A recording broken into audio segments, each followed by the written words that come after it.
You picked Teya Shoots. Teya was absent from the channel for a while and missed a few reviews. We put it up for a vote a while back to see what you guys wanted to see her shoot. These are the winners, as well as a couple that I kind of squoze in, hoping that she'll be generous enough to do it for us. Each of these is going to be an individual video. You'll get impressions, dry handling, some shots, and some afterthoughts. Coming up next on GBGuns. I agreed to 3. There are 5 guns on the table. I knew he was going to do this to me. Fortunately for y'all, they're ones that I'm curious about too. What is this? So for today, it's the American Performance Firearms Strike One Speed. Way back, I think in Teya's early days on the channel, we had an Arsenal Strike One and the Archon Type B. This speed model has different slide cuts, but the slide weighs the same, oddly. It's got target sights and a fiber optic front sight, which is very nice. It's nice and small. Yes, it's very fine. The trigger is supposed to be enhanced. I didn't necessarily find it so. Don't want to pollute your thoughts.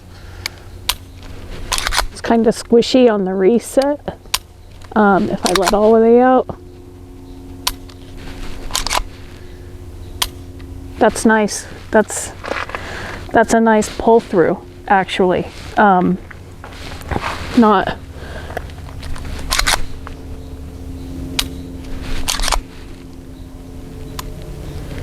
It's this is a great pull through gun.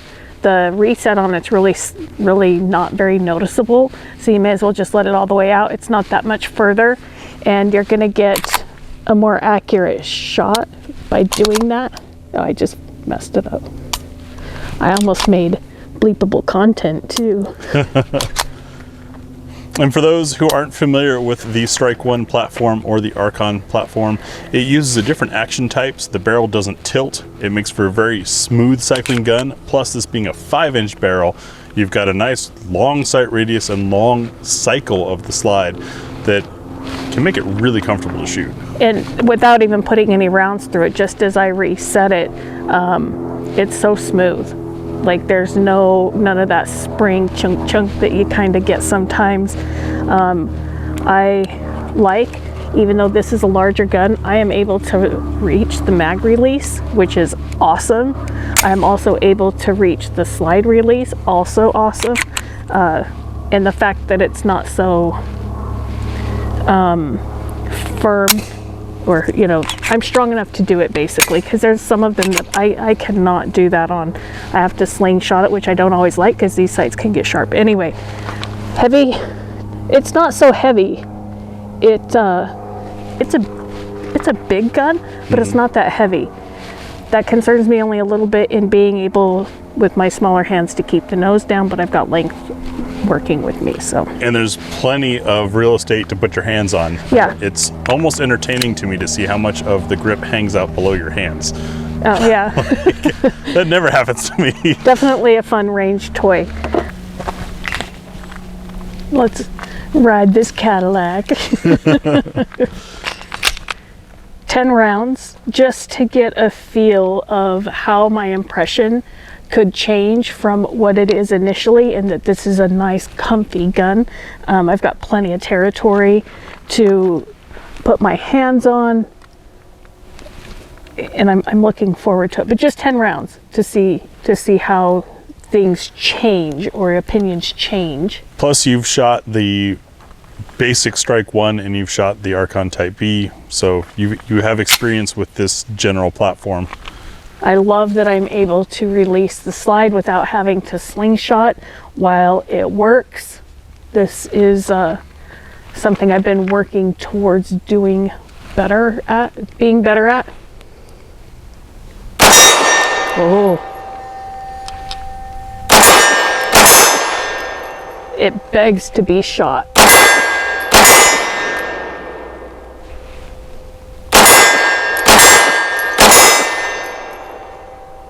Yeah, that's fun.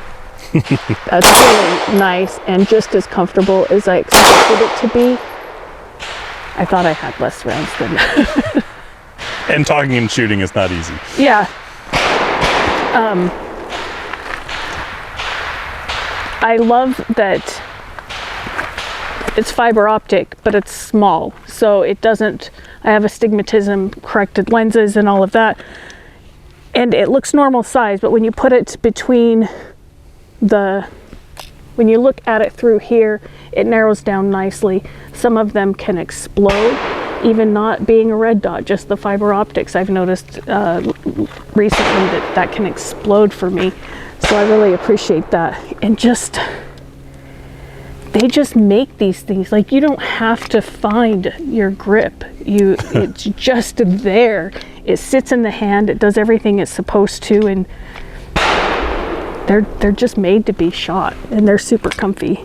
Yeah, it's a comfortable gun. It's blocky in appearance, but it's forgiven in just how fun they are to shoot. I flash back all the time to the guy at our Center T course that ran one. Yes. And I kind of think he was engaging cheat mode. It's a pretty easy gun to shoot. What did you think about the trigger? I like the trigger. Yeah? I like it a lot. It's like butter. There's no gravelly, take up. There's no, is the wall there or isn't it? Is it too soft or too light? It's exactly what you imagine when you hear someone talk about it. It's perfect. Interesting. See, I found it a little undefined and a little soft. But that's we all have personal taste on triggers. It's why judging a trigger by its weight rating is totally misleading, because the feel is where the real definition comes from. No, it's so consistent. There's, from taking it all the way out and pulling through to writing the reset, it's very consistent, where on some budget-friendly guns, you can get some graveliness in there where you're not quite sure which side of the wall you're on, and when you come back out, you're not quite sure if you've let the trigger go all the way forward or if you're on that reset point. So I really like this. These could stand to be a little more aggressive. The serrations. Because of the type of coating that this has on it without those being aggressive. I'm not even sweaty, it's not hot, and it's a little slick. So I can see that. But otherwise, that's nice.